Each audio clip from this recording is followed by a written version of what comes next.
thread. And D-Mac, yesterday during the show, when we got to talking about the Lions, and I brought up the segment about the shit that's going on everywhere else. The Cowboys.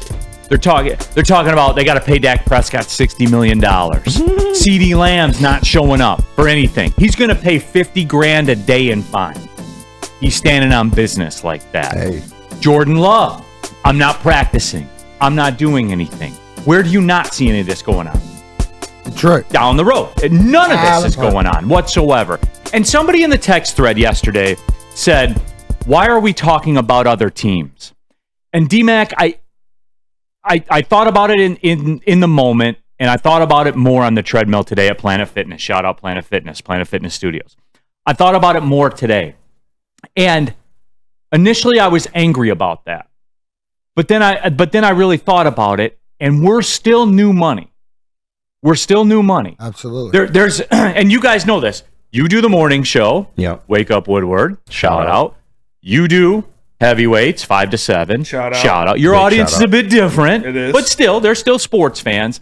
And I want to run this by everybody in the room because we are still new money. Is there a segment of fans that you talk to, that you interact with, you see on social media, wherever, that still think the bottom's going to fall out at any moment? No. Not one. I really don't think so. Not one.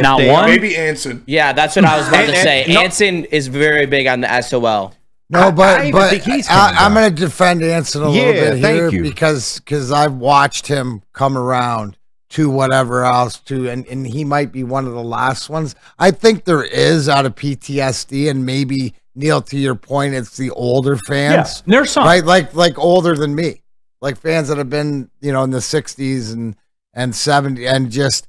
But I think, and here's the caveat: if you listen to what Dan Campbell said about no complacency and about it doesn't matter what, paraphrasing, that nobody or anything is going to get in the way of what they built culture-wise. And I think that when you say that, you believe what they built here. And when Dan Campbell stands there or Brad Holmes in front of everybody and tells you this is the way it is here, that's the way it is. I think everybody's on that page. I think it's just, maybe in the back of our minds, if somebody gets hurt, if some guys go down or whatever, there is that it might creep in.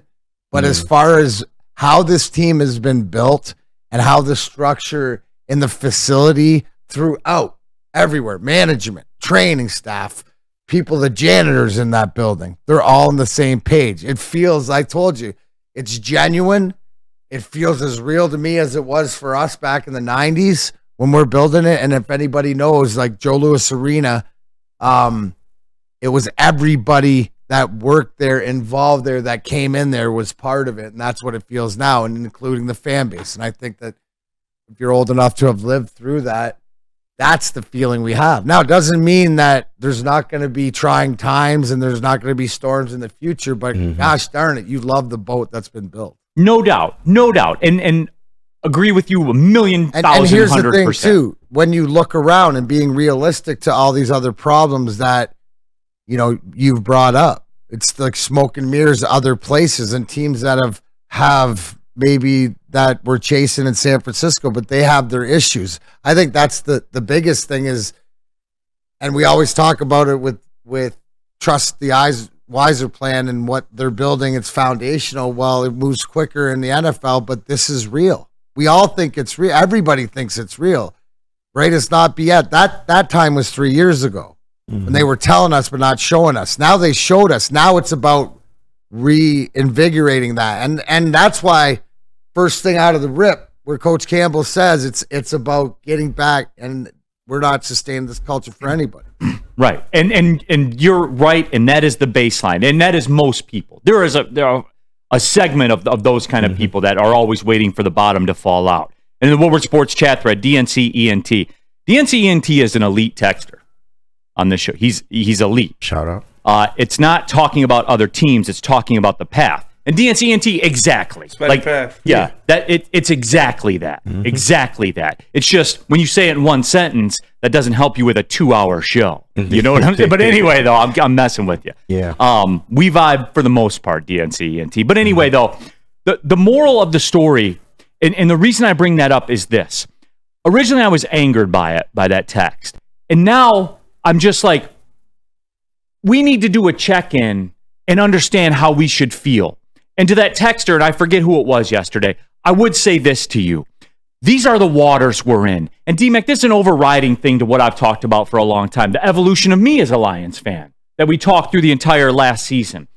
The waters we're in now, we have graduated to a degree as Lions fans. Where we need to be is, yes, you need to be aware of what is going on around you. You have to be. Because it gives you perspective as to how well you're set up for success. That's number one. Number two, I'm not saying you like obsess over it or things like that. It's just the Dallas Cowboy thing makes me laugh. And oh, by the way, too, since we are talking about other teams, the Dallas Cowboys, their last appearance in the NFC Championship game was 1995. 90210 was on back at that time. I wasn't born yet.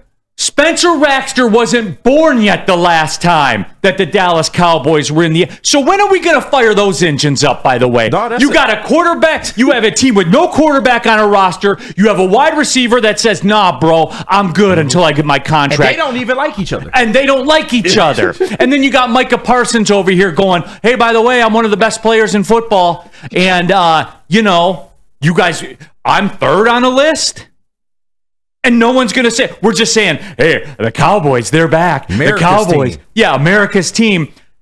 I think It's funny. I think that narrative is getting blown out of the water more so than will be ever before because the emergence of the new America's team. You know what I'm saying? So all the BS to whatever else that you're saying, it's crazy because like when you're saying this, then I just look back and go, and my guys are just all talking about outworking each other and doing and they like each other and everybody like it just makes you this is what we've all waited for as Lions fans, isn't it? To just have this feeling to be going out and attacking whatever this season with a bunch of guys that are on the same page. And when the coach says this is Super Bowl or bust, and I mean take a poll. I believe him. Doesn't mean we're going to win, but I believe in what he's preaching out there is the same mentality as when we went to training camp as the Detroit Red Wings to win the Stanley Cup. It's that belief, and it's true. D-Mac, that was beautiful. That was 10 years of working together. We are an Olympic relay team right now, and D-Mac just said stick, and I grab it, and here we go, D-Mac, and it all backs up to that. Okay, flip side of that coin. The other thing we all need to get comfortable with, it is Super Bowl or bust. Yes, sir. It is Super Bowl or bust. Damn there right. There are no more feeling good about it. They won more playoff games in 7 days than we had in 50 years. That stuff's all put to bed now. That's all over. I gave you the stat. The new clown in the NFL are the Dallas Cowboys. Argue it. Can't. Argue it. Haven't been in the conference championship game since 1995. Clown show Choked over in there. a home playoff game last year. Clown show over there. They're the old new Lions. Yeah. It's flip-flopping. They are that. You will never convince me they're not, because they are. And with that being said, D-Mac, this is the water we're in now. It is Super Bowl or bust. Now, the flip side to that flip side of the coin is this. Whether it's 14 wins, 13 wins, 12 wins, what comes along with that is the only target you have right now is that you have to win your division. You have to win your division. Whatever happens after that is cosmetic. Is there a team in the NFC that you fear going to their place? Not a damn one. Not a damn one Not of them. especially after the worst fear that you could have, you experienced. You already experienced against the team that you're chasing, and in the worst freaking way, that's like giving up a 4-goal lead. You know, in the third period. So, and those guys in that room, and again, this is where I lean on you. And you learn from, like a lot of us have had to fail to learn how to win. And you know that feeling. And they can look left and right, and they all know it. And that is a motivating factor. Everyone in that room. And here's the kicker to it all. If Penei Sewell is not scared to go there, which he is not, then I'm not either as a fan. You want to flip out because they're going to lose a game they're not supposed to lose this year. It's the NFL. It happens all the time. What were the Chiefs last year, by the way? 11-6, 12-5. They had No 12 one wins. remembers. They limped into the playoffs. No one remembers. That's the moral of the story. They lost to Arizona, I think. They had to go on the road twice in the playoffs. And guess what? They didn't give a shit because they're cut different. Yeah. This Lions team is cut different. I don't care about that. And then look. They lost to the Raiders. Well, they always lose to the Raiders. For some reason, yeah. So D-Mac, what I'm driving at is this. The week-to-week thing, do we need that at Woodward to a degree? Does our industry need that? Yeah. I'm not going to lie to you guys. I told you, I will look in this camera. I'll never lie to you guys. Do we need that? Yeah, we need that. Do we need people getting worked up and fired up and stuff like that? Yeah, I'm not going to lie to you. We do. But the Lions fan, which is what I am, which is what D-Mac is, which is what everybody in this room is, what I've been my whole life, I've evolved as a fan. I have that corporate feel now as a fan, where I'm not sweating a loss to the Bears if that's what happens. Not sweating it because it doesn't matter. We win the division, we go to the playoffs, and I don't give a shit who's in front of it. Penei Sewell doesn't give a shit who's in front of them. Damn right. That's it, bro. Like, hey, does it help to be the 1 seed? Sure, it helps to be the 1 seed. Sure, it helps. But I'm not dead if they don't get it. Yeah. Not dead if they don't get it, so I'm not going to react as such. And I'm pretty sure you're only playing 3 games outdoors in the regular season this year. Mm-hmm. And it's 1 in Lambeau, 1 in Soldier Field, and then 1 in Candlestick. Well, not Candlestick, wherever the 49ers play now. Yeah. Levi. So Levi, really only 1 bad weather game. And that's going to be, I think, Chicago late in the season outdoors. Yeah. Whatever. Get I don't sweat. And guess what? I don't sweat that either. I don't care what the schedule is. Get to playoffs, win in playoffs. Win division. Mm-hmm. Win division. Win your playoff game. Keep it pushing. And wherever they got it, you think that they're scared to go to San Francisco? No. D-Mac, you guys lost in Colorado. Were you scared to go back there, or could you not fucking wait to get back there? No, we had to do it the hard way in 2002 by winning Game 6 there and 7 at home. And we were able to do it. I mean, it's like, you choose that? Was it on your wish list? No. A good friend of mine. Relish it. A good friend of mine said to me one time, the only way out is through. Yeah. Mm-hmm. It's because if you don't go through, you never really got out. Yeah. Why would they be scared? They beat themselves last year. We had them down 17 points at the crib.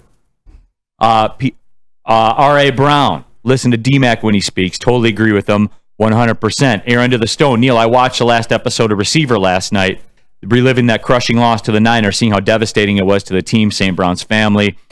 Fans in the arena legit brought me to tears. My buddy Terminal Dennis. He finally watched the last episode, and he's like, I couldn't, I had to stop.